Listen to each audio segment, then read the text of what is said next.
যেমন ধরুন আমরা শ্রীরামকৃষ্ণের ইমিডিয়েট আগে যিনি এসছেন অবতার পুরুষ ভগবান শ্রীকৃষ্ণ চৈতন্য বা শ্রী চৈতন্য,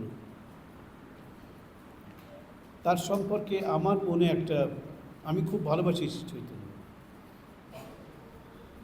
বুদ্ধদেবকেও খুব ভালোবাসি, শ্রীকৃষ্ণকেও ভালোবাসি, শ্রীরামচন্দ্রকেও ভালোবাসি। আমার কাছে এরা সবাই অত্যন্ত শ্রদ্ধার পাত্র, ভক্তির পাত্র। কিন্তু স্বামী বিবেকানন্দ যখন বলছেন এই কথা, তখন একটু আলাদা করে আমাদের চিন্তা করতে হয়। শ্রীচৈতন্যের ইতিহাসের চরিত্র শ্রীচৈতন্য, তার সম্পর্কে অনেক গ্রন্থ আছে এবং তার নিজের পার্ষদরা সেই গ্রন্থ লিখেছেন। পার্ষদ না হলেও পার্ষদ তুল্য ব্যক্তিরা, যেমন কৃষ্ণদাস কবিরাজ, তিনি শ্রীচৈতন্যকে দর্শন করেন, কিন্তু তিনি লিখেছেন শ্রীচৈতন্য চরিতামৃত। আমি ধরে নিচ্ছি প্রায় পার্ষদের মতোই একজন তিনি মানুষ।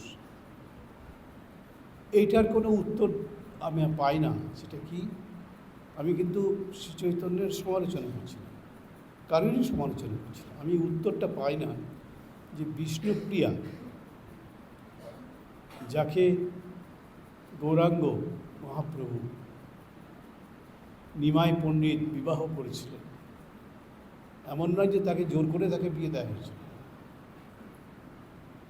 তিনি পছন্দ করে বিয়ে করেছিলেন। একজন নবদ্বীপেরই মানুষ ছিলেন তো বিষ্ণুপ্রিয়ার বাবা, সনাতন মিশ্র বোধহয় তার নাম। নবদ্বীপেরই মানুষ, ছোট নবদ্বীপ, বিরাট কিছু বড় জায়গা নয়, সেখান থেকে মানুষ ভালো করে চিনতেন। বিষ্ণুপ্রিয়াকেও দর্শন করেছেন এবং বিষ্ণুপ্রিয়াকে বিয়ে করলেন, খুব ভালোবাসলেন। বিষ্ণুপ্রিয়াকেও খুব ভালোবাসলেন শ্রী চৈতন্য।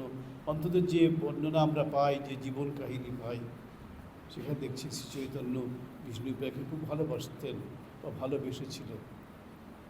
এবং বিয়েটা বলতে পারি পছন্দ করেই বিয়ে, মানে শ্রী চৈতন্যের পছন্দ ছিল বিষ্ণুপ্রিয়া। তিনিও অনেক গুণের অধিকারিণী ছিলেন বিষ্ণুপ্রিয়া। এবং শ্রী চৈতন্যের যখন 24 বছর বয়স, তখন তিনি গৃহত্যাগ করে সন্ন্যাসের জন্য চলে গেলেন, গৃহত্যাগ করলেন। সেই নীলাচলে মহাপ্রভু বলে একটা ফিল্ম আছে,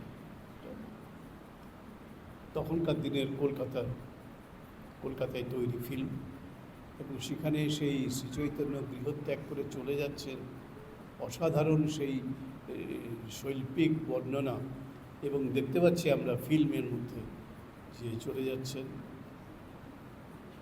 যখন মা শচীদেবী ঘুমিয়ে পড়েছেন,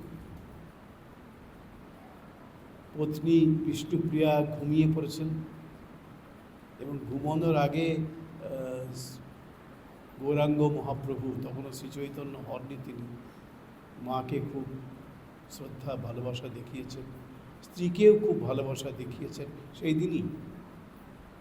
এবং স্ত্রী নিশ্চিন্ত হয়ে ঘুমিয়ে পড়েছেন, মাও নিশ্চিন্ত হয়ে ঘুমিয়ে পড়েছেন। এরপর শ্রীচৈতন্য মানে গৌরাঙ্গ মহাপ্রভু গৃহত্যাগ করে চলে গেলেন। যখন শচীদেবীর ঘুম ভাঙল, ওই নিমাই কোথায়, নিমাই নিমাই নিমাই বলে চিৎকার করে কাঁদছেন, ঘরে যাচ্ছেন, ঘরের বাইরে যাচ্ছেন, চিৎকার করে কাঁদছেন, রাস্তায় বেরিয়ে ছুটছেন, নিমাই বলে চিৎকার করছে। সে বলে প্রতিধ্বনি বলছে না, নিমাই বলছেন শচীদেবী, বুক ফাটা আর্তনাদ, কোথায় গেল? তখন বলছেন যে প্রতিধ্বনি বলছেন নাই, নিমাই চলে গেছে।